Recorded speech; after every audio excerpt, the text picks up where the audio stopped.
Hello students, अभी हम बात कर रहे हैं सेकंड पार्ट की। सेकंड पार्ट, इस वीडियो के सेकंड पार्ट में हम क्या स्टडी कर रहे हैं कि कौन से सेक्टर का कितना कंट्रीब्यूशन रहेगा हमारे ग्रॉस डोमेस्टिक प्रोडक्ट में। तो हम कंपेयर करते हैं। देखिए, जो प्राइमरी सेक्टर है, देखो लास्ट वीडियो में हमने किया था कि 3 सेक्टर्स में हमने अपनी आर्थिक क्रियाओं को बांटा हुआ है। पहला है प्राइमरी सेक्टर, दूसरा है सेकेंडरी सेक्टर और तीसरा है टर्शरी सेक्टर। तो प्राइमरी सेक्टर, सेकेंडरी सेक्टर और टर्शरी सेक्टर कितना कितना कंट्रीब्यूट करता है हमारे ग्रॉस डोमेस्टिक प्रोडक्ट में या जीडीपी में। जो प्राइमरी सेक्टर है इसका कंट्रीब्यूशन 16% है, अराउंड 16% है। सेकेंडरी सेक्टर का कंट्रीब्यूशन है अराउंड 34% ऑफ जीडीपी और टर्शरी सेक्टर का है अराउंड 50% ऑफ जीडीपी, अगर हम इंडिया की बात करें तो।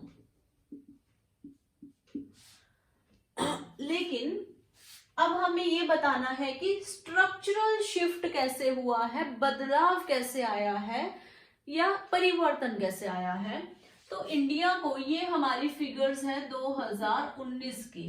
अगर इंडिया की ही फिगर्स को हम कंपेयर करें 1951 की फिगर्स के साथ, तो उस वक्त जो प्राइमरी सेक्टर है, प्राथमिक क्षेत्र है, उसका कंट्रीब्यूशन रहता था हमारे जीडीपी का 61%। बिल्कुल इसका देखो उल्टा है, 61% कंट्रीब्यूट करता था हमारा प्राथमिक क्षेत्र जीडीपी में। जो सेकेंडरी सेक्टर है वो कंट्रीब्यूट कर रहा था 14% और जो टर्शरी सेक्टर है वो कंट्रीब्यूट कर रहा था 25% या 25%। तो इससे हम क्या कह रहे हैं कि 1951 में जब हमारे कुछ इंडिपेंडेंस के कुछ साल बाद जो प्राइमरी सेक्टर है उसका कंट्रीब्यूशन सबसे ज्यादा था। लेकिन जैसे जैसे इकोनॉमिक डेवलपमेंट हुई, आर्थिक विकास हुआ इंडिया का, वैसे वैसे जो प्राइमरी सेक्टर है इसका जो कंट्रीब्यूशन है ये अब कम हो गया है। और कौन से सेक्टर्स का कंट्रीब्यूशन बढ़ गया है? सेकेंडरी और टर्शरी सेक्टर का। तो ये चीज शो कर रहा है कि हाँ, इंडिया में आर्थिक विकास हुआ है। लेकिन अभी हम इंडिया को, हमने अभी लास्ट चैप्टर में कहा था कि हम इंडिया को डेवलप्ड कंट्री नहीं कह सकते, क्योंकि जब हम इंडिया को डेवलप्ड नेशंस के साथ अगर कंपेयर करें, अगर हम इंडिया को यूएसए के साथ कंपेयर करें, यूनाइटेड स्टेट्स ऑफ अमेरिका, ये भी लेटेस्ट जो फिगर है, लेटेस्ट डेटा है, उसी हिसाब से अगर हम इसको कंपेयर करें तो प्राइमरी सेक्टर का कंट्रीब्यूशन जो यूएसए में ये रहता है 1%, अराउंड 1%। 2019 का डेटा लगा ली है ये। सेकेंडरी सेक्टर कितना कंट्रीब्यूट कर रहा है? ये कंट्रीब्यूट कर रहा है 20%, 20% ऑफ जीडीपी और टर्शरी सेक्टर कर रहा है 79%।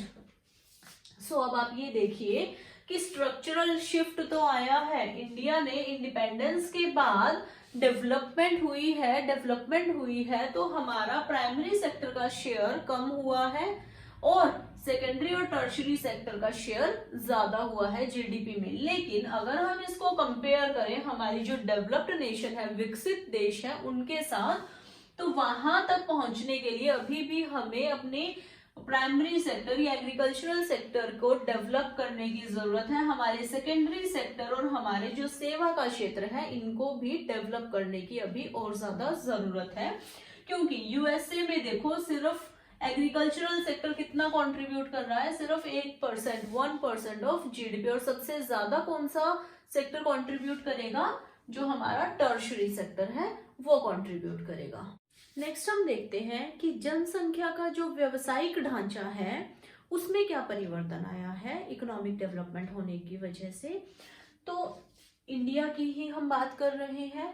तो इंडिया में अगर हम 1901 की बात करें, 1901 की अगर बात करें तो प्राइमरी सेक्टर में कितने लोग एंगेज्ड थे या कितने लोग प्राइमरी सेक्टर में अपना काम कर रहे थे? तो 72% जो लोग थे उनको रोजगार कहां से मिल रहा था? प्राइमरी सेक्टर से। सेकेंडरी सेक्टर एंड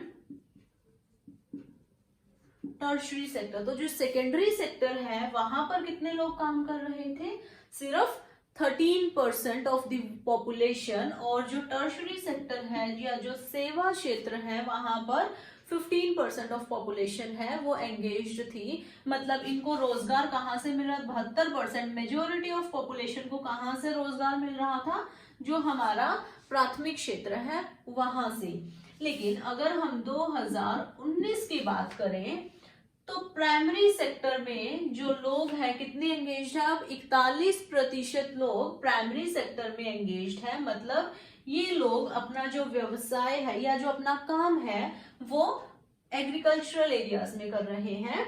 उसके बाद सेकेंडरी सेक्टर की अगर हम बात करें तो सेकेंडरी सेक्टर में 26%, 26% ऑफ वर्क पॉपुलेशन वो एंगेज्ड है, और टर्शरी सेक्टर में 33% जो हमारी पॉपुलेशन है वो एंगेज्ड है। तो इससे ये देखिए कि 1901 से 2019 तक क्या परिवर्तन आया है, जो व्यवसायिक ढांचा है वो कैसे चेंज हुआ है। अब जैसे जैसे डेवलपमेंट हुई है वैसे वैसे जो लोग हैं वो इन दोनों सेक्टर्स की तरफ ज्यादा जा रहे हैं। जो प्राइमरी सेक्टर है, देखो यहाँ पर एक हम वर्ड यूज करते हैं डिस्गाइज्ड अनएम्प्लॉयमेंट, मतलब छिपी हुई बेरोजगारी यहाँ पर रहती है।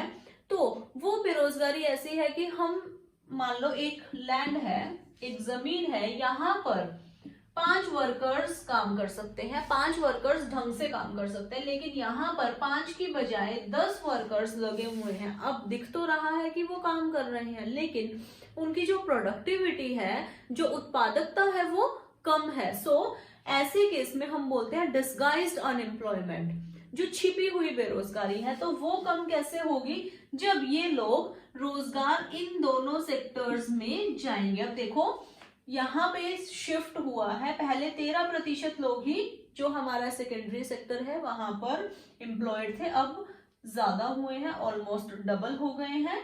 और टर्शरी सेक्टर में अराउंड 33% जो लोग हैं वो अपना रोजगार वहां से ले रहे हैं। अगर हम कंपेयर करें इसको डेवलप्ड नेशन के साथ, तो प्राइमरी सेक्टर में बहुत कम पॉपुलेशन एंगेज होती है और सबसे ज्यादा पॉपुलेशन एंगेज होती है टर्शरी सेक्टर में। प्राइमरी सेक्टर में जो वेजेस होती है, जो दिहाड़ी होती है, वो कम होती है एज कंपेयर टू सेकेंडरी और टर्शरी सेक्टर। तो ये है हमारा structural changes with economic development in India, कि भारत में जो चेंजेस है वो कैसे आए हैं, कौन से एरिया में। देखो हमने पहले किया कि हमारा जो जीडीपी का शेयर है वो चेंज हुआ है, कि प्राइमरी सेक्टर कितना कंट्रीब्यूट करता था पहले और अब कितना करता है। इसी तरीके से जो लोगों का व्यवसायिक ढांचा है वो भी बदला है, और इस चैप्टर से क्वेश्चन आने की संभावना रहती है। इसमें सिर्फ यही इंपॉर्टेंट चीजें हैं जो कि आपको करनी है। ओके।